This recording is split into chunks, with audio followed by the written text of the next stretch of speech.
તો 3 દિવસથી તમે નીચે ઊંધું સૂતા હતા, બધું બંધ થઈ ગયું ને પગમાં, એ પિંડીમાં ફાટતો હતો બધું. Very good. કીધું જો 2-3 કલાકમાં ચલાવો. ચાલો ફરી જાઓ, ફરી જાઓ. ચાલો ઠીક છે. કાલે તમે આરામથી ચાલતા થઈ ગયા ને ઓપરેશન પછી?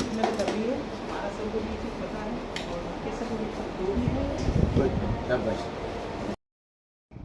હેતલબેન કાચા, હું અમરોલીમાં રહું છું અને મને મણકાની અને પગની વધારે તકલીફ હતી.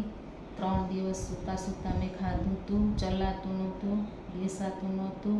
પછી પ્રિયંકાબેન તરફથી આ બધી માહિતી મળી અને અહીંયા સૌરભ મુખર્જી સાહેબ પાસે આવ્યા અને ઓપરેશનની સલાહ આપી, પણ એનાથી સારું થઈ ગયું.